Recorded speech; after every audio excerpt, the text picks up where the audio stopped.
Warning, this video will not be censored. Viewer discretion is advised. Good evening, morning, afternoon, whatever it is whenever you see this video, Mickey. It is Friday. Woo! Commence the party. So, words seems to be a common subject between us. Like, where do they come from, names, etc., etc. I mean, I'm a linguistics major, so naturally I find that stuff to be fascinating. And in my linguistics class today, in my history of English class today, we were talking about language change and how it changes over time. And one of the ways that language changes is that we develop euphemisms for things that might be deemed inappropriate. Inappropriate.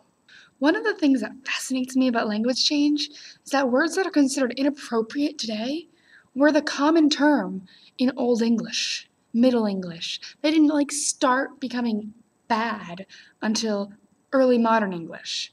Like, every four-letter word you can think of, fuck, shit, damn, hell, what other four? Cunt, cock. Those were totally acceptable. That was the only term for it. And people were like, oh, hey, there's someone, that person has a cock, this one has a cunt. That's how it works. And now here, it's like, even I'm just saying these things, I'm getting like, but it's because of social norms that's unacceptable. Like, now we have things like penis and vagina, which are still super, oh, I just said bad words.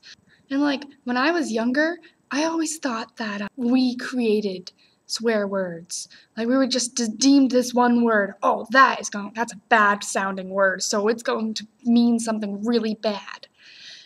And apparently, it's from Old English. That was the only word for things. And I just think that's so fascinating.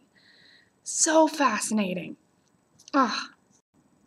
And then there are things that are less inappropriate, like words like bathroom and pee, and, well, no, pee is actually more socially acceptable than, say, piss.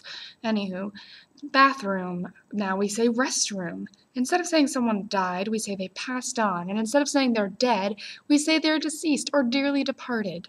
In ceremonies, the person who's leading everything is all, you are dearly departed, and it's as if we're skirting around the issue to make it more comfortable for us. When really, it is what it is. The words mean the same thing. They just don't have the same connotations. Like there's croak. Say someone croaked, they died. Say someone died, they died. Say someone passed away, they died. But it increases in sensitivity. And I feel as if we're getting more and more sensitive as a language with our word choice. For instance, political correctness. Retard. That's a word that people are getting more and more confused nowadays. I say confused because if you use it in the right context, it is perfectly okay.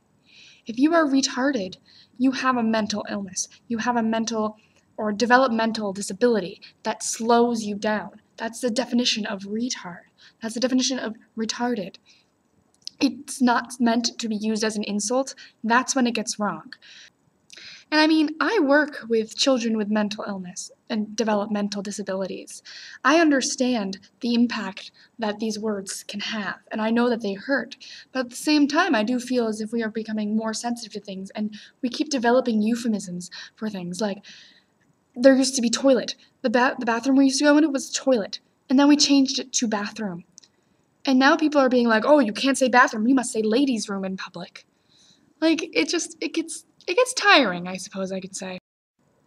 So I guess what I'm trying to say is that it does not matter the words you used if they mean the same thing, as long as you use them in the right context. As long as you know what they mean and you are using them to say exactly what you mean. Yeah, does that make sense? I think it does. Also, if you're wondering where I am, I'm currently in my dorm's basement. We have a classroom here, and it's very convenient, actually. I sing because the walls are so thin. So, yep. So, that's all for now, Mickey. I hope you have or had a wonderful weekend. See you Monday.